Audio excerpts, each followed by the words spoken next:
All right, guys, welcome back to the channel. So we saw another Nigerian young talent yesterday, 16 years old Rio Ngumoha, stealing the spotlight to help Liverpool get a 2-3 victory over Newcastle United, which of course that match was the toughest match I've seen in the EPL so far this season. Newcastle United, wow, what a performance these guys had, going down to 10 men, and they had to come from behind, to come from two goals down to equalize it, and were even pushing to get a victory.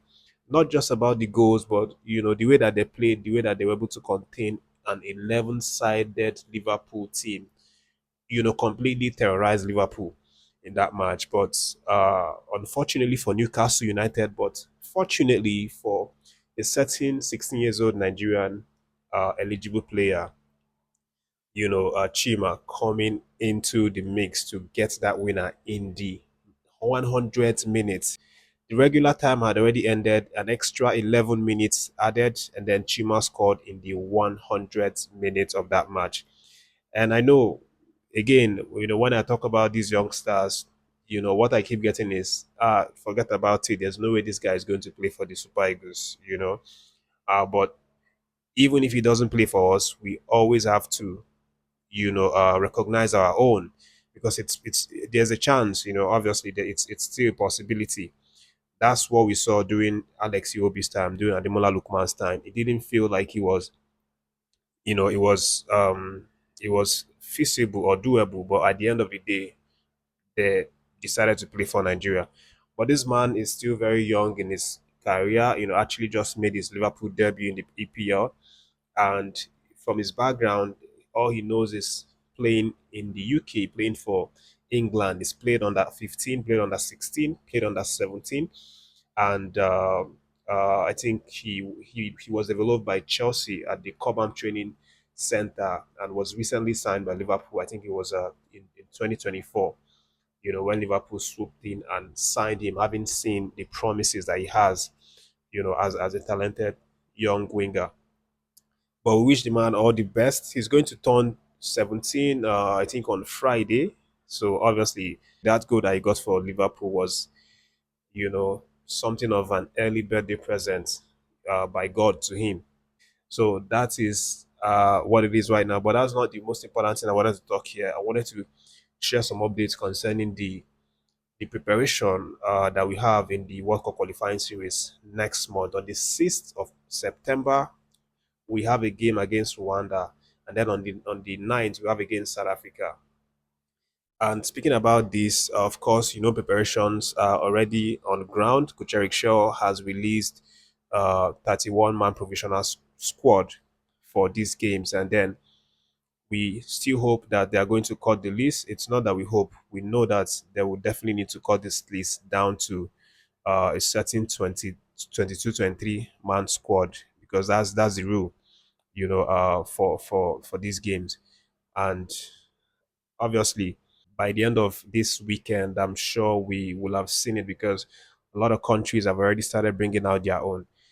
And speaking of these countries and actually making progress in terms of their own preparations, Rwanda have decided that they are going to come to Nigeria very early, so that they will have the time to prepare and then be ready for us, for the Super Eagles of Nigeria, on the 6th. And from the update coming in from their camp now, they intend to come into Nigeria on Wednesday, which is on the 3rd of September, and then start preparing. Meanwhile, we are expected to start entering into camp on the 1st. So Rwanda want to come on the 3rd, on Wednesday, which is the 3rd of September.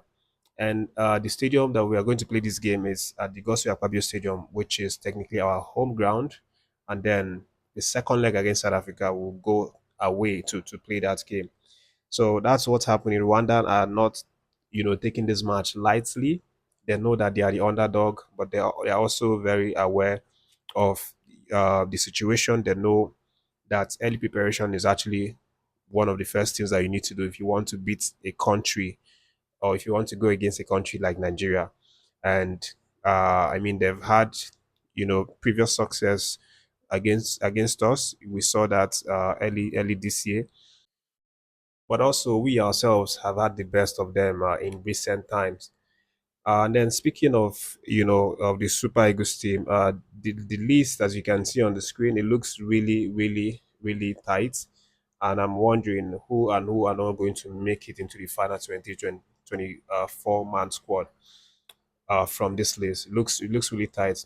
I'm thinking a lot of attackers might actually be pulled out of this because among the list, I think attacking areas is where we have the most number of players, and then we have also in the defensive area. But um, we'll see about that. You can let me know who and who you think will make the final 23-man squad from this list. Of course, remember that we are expecting the final squad to be released before this weekend. Before this weekend, that's when Coach Eric Shell is expected to release this, because next week already will be when the camp opens. So these guys need to know their fate. They need to know if they will be, among the people that will be coming to camp or not uh, before the weekend. But speaking about this list, a certain Super Eagles legend in the person of Silvano Sopala has come out to say that it might have been a waste of time for Coach Eric Shell with the home-based team in the Chan African Cup of Nations, which of course were humiliated and sent home. So Sivanis is saying that this might have been a waste of time for the coach in terms of trying to see the best talent in the NPFL through that competition to add into the Super Eagles setup for the World Cup qualifying series, because at the end of the day, it doesn't seem like the coach is going to pick any MPFL player. And as a matter of fact, if you look at the list is completely, almost completely devoid of MPFL player. I think the only place that we see an MPFL player is Beniza Akota. I'm not sure if he currently plays in the NNL right now, but it looks like we don't have any MPFL player from this list as it stands. And Silvano Sakwala is saying that, you know, it was a waste of time for Coach Eric Shaw. The 3 months that he spent with them, training them and taking them to the Chan Nations Cup was an absolute waste of time and resources, because that was the objective in the first place, to see how to get the best quality from the NPFL to add to the Super Eagles. But since that didn't work out and he's not seeing that the coach wants to include any MPFL player, then that was a waste of time. But I mean, that's a very logical observation, because obviously you cannot expect the coach to include players that went and played rubbish, players that went and disgraced Nigeria. It was only the last game that they actually found their feet and then decided to give us a little something.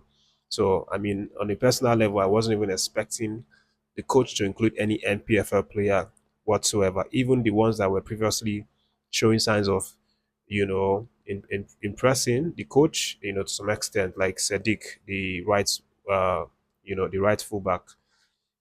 I think that performance as a whole, because he was in the team, it kind of spoiled things for him. And right now, he didn't even get the call up, even after making prior inclusions, in the Unity Cup and the Russian game.